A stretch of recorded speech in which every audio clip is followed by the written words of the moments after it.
Mga Pilipino sumusugal sa buhay nila para ipagtanggol yung WPS.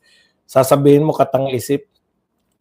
Kailan ko po sinabi na katang-isip ang WPS?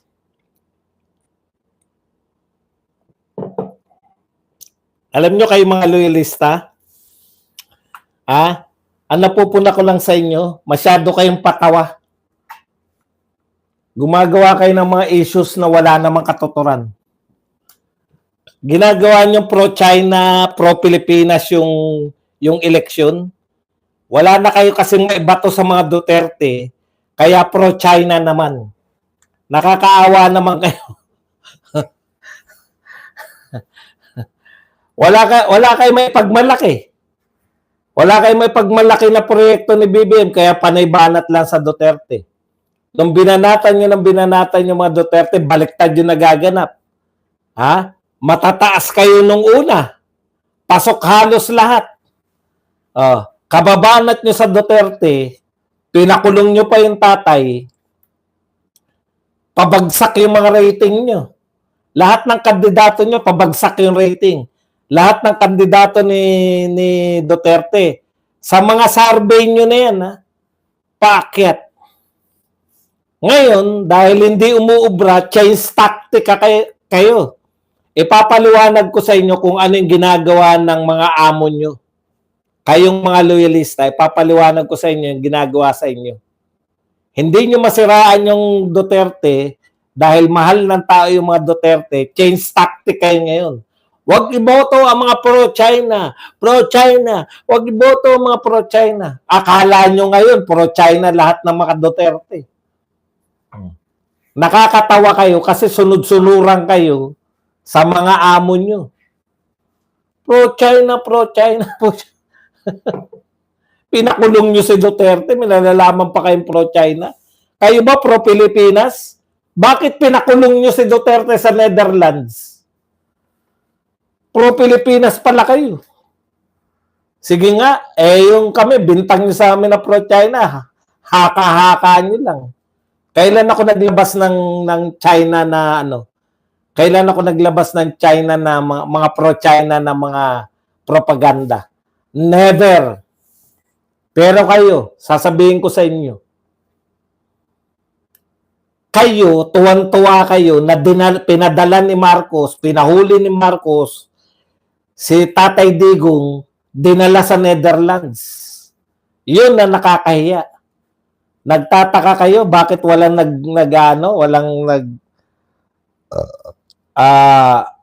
foreign investors dito sa Pilipinas? Walang, alam mo nyo, ang tingin sa Pangulo natin, nakakahiya. Hiyang-hiya sila. Ito lang ang tanging Pangulo na nagsuko. Noong araw, nakataklob pa ng bayong ang mga makapili. Alam niyo kung bakit? Nahihiya sila na pinapahamak nila yung kapwa nila guerrilla. Nagtatakip sila ng ulo sa kahihiyan. Eto, proud na proud eh. Tuwan-tuwa pa, nag-announce yung presidente na pinakulong nila, pinahuli nila para dalhin sa ICC si Tatay Digong eh. Tapos sasabihin nyo, pro-Pilipino kayo. Utang pro-Pilipino yan. Pilipino ba yung Netherlands? Yung dahig ba, Pilipinas? Utot nyo. May pro-Pilipino. Dakdak kayo ng dakdak. Pro-Pilipino, pro-Pilipino. Huwag nyo iboto yung pro-China. Bakit nyo pinadala si Digong sa ibang bansa? Pilipinas ba yung dahig? Yan ang problema sa inyo. Sunod kayo na sunod sa amo nyo. Pro-Pilipino, pro-Pilipino. Yun yung ginawa ninyo sa mga Duterte. Kaya mananalo lahat yung Duterte.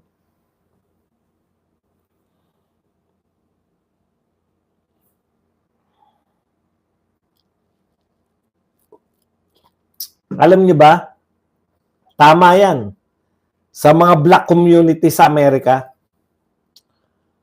pare-pareho na mga gang. Yung mga snitch yun, nakita ko, yung mga nagturo na mga kapwa niya gang member, Mas kinamumuhian yan. Putya, ito hindi lang nagturo eh. Talagang tayo pa nagdakip, dinala pa natin doon.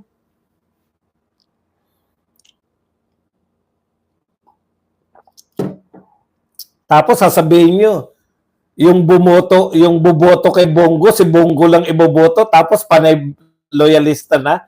Utot nyo. PDP laban yan.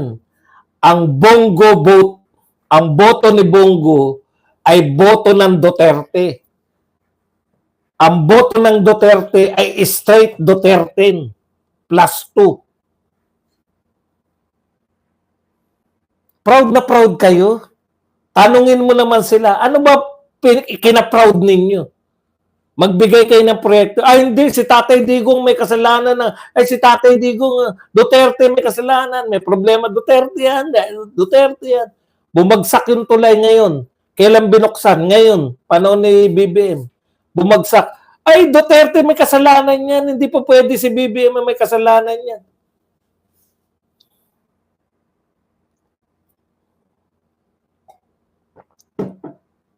Sagutin nyo nga.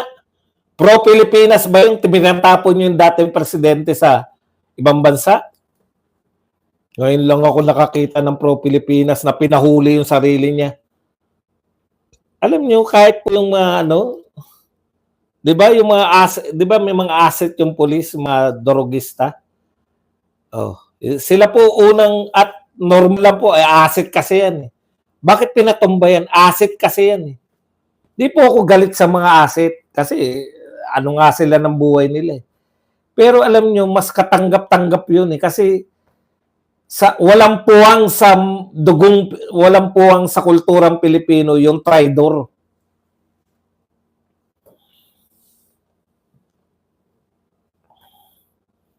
Ang pagiging traidor sa Pilipino, yun po ang pinaka worst na gagawin mo. Opo, dahil malaki ang kasalanan niya sa bayan. Bayan ba yung mga pusher at drug lord? Patsabilyo. Pinagbubula mo kami. Ang nilabanan ni Tatay Digong, drug lord at mga pusher. Yan ba bayan ba yun? Huwag mo kong daanin sa mga tokis-tokis nyo na si Digong may kasalanan sa bayan. Bayan ba yan?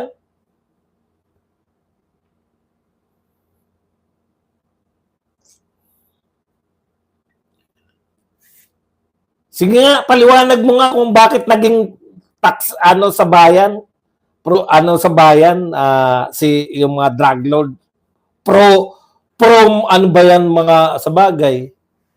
Pro mahihirap yan.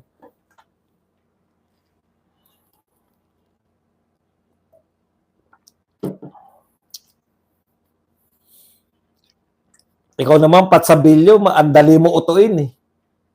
Kaya problema sa inyo, mga uto-uto kayo. Drug lords lang daw ni Duterte ang tinira. Kasi pinapapatay daw yung ibang mga drug lords na kalaban. Sino? Si Michael Yang na naman.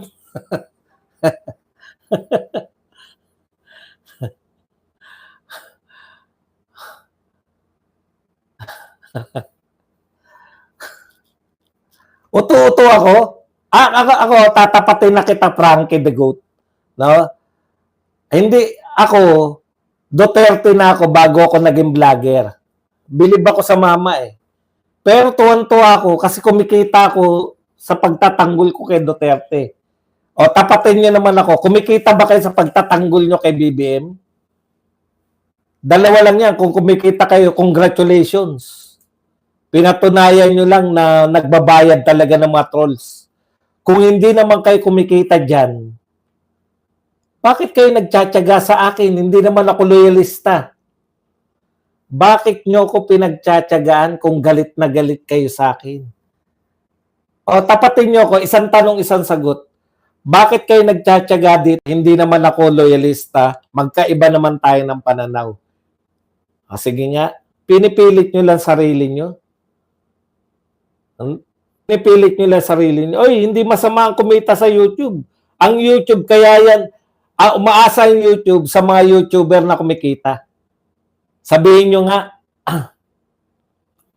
itinatama nyo ko. Ganun pala.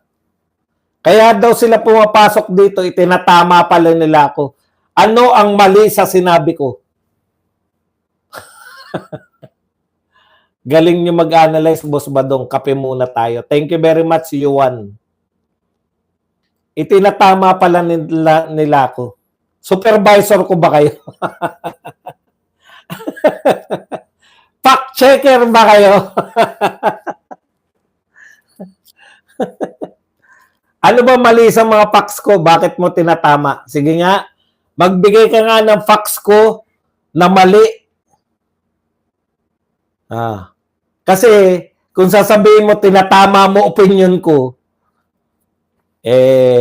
mahina nga kukote mo. Ang itinatama lang po, facts. Di ba? Pag opinion po, kinokontra nyo lang ako. Hindi nyo pwedeng itama ang opinion ko. Wala pong tama't mali sa opinion. Opinion ko nga yan. Tanong ko, ano ang facts na mali na sinabi ko kung itinatama mo ko? Sige. Anong sinabi kong facts na mali? Fact checker nga, puta, mga sikat pa yun eh. Walang maitama sa facts ko eh. Mga team, let me educate you pala sila. Hindi, tinatama daw nila ako eh. Ano ba mali ko? Hindi nila alam. Katulad ng AJK faction, ano masasabi mo sa AJK? Ikaw ang nagsasabi sa akin ng AJK. Ang sinasabi ko, war on drugs. Kayo nagsasabi na AJK. Di kayo magpaliwanag.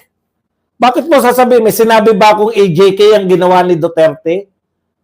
Kayo, magtapat po kayo. Ang sinasabi ko, war on drugs ang ginawa ni Duterte. Kayo ang nagsasabi na AJK. Anong kinokorek mo ko? War on drugs ako eh. Ikaw ang AJK. Tokmul. Kayo ang mali. AJK kasi sinabi nyo eh. Hindi ko sinabi na nag-AJK si Tatay Digong. Yan ang bintang ng mga kaalyado nyo. Hindi ako nagbintang. Ako pa ba magbibintang kay Digong ng AJK? Duterte nga ako. Tignan mo nga kung anong uri ng utak ka. Itatama mo ko sa AJK. Hindi ako kailanman nagbintang na nag-AJK si Duterte dahil maka-Duterte ako. Hindi pala nito alam. Akala niya siguro AJK equals war on drugs. Ang sinasabi kong ginagawa ni Duterte, war on drugs, hindi AJK. Kayo ang nagsabi na AJK. Iko-correct mo ko dahil sa AJK na Ano iko-correct mo? Hindi naman ako nagsabi na nag-AJK si Tatay Digong. Kita? Ang tawag diyan sa pagko-correct na yan, pagmamarunong. Kino-correct mo ko sa hindi ko sinabi.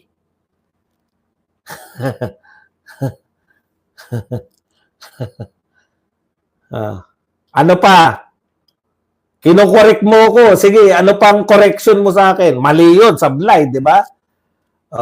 May sipat sa bilyo, hindi aayon sa'yo. Matagal na nakasubaybay sa akin yan. Hindi ko sinasabi na si Tatay Digong ay nag-EJK. Halatang-halata eh. Halatang-halata, pag gamit mo pala na EJK, anti-Duterte ka na. Paano mo ko i-correct? Ang opinion ko, tama ang war on drugs. Kontrahin mo ko, pero never ako nagsabi ng EJK.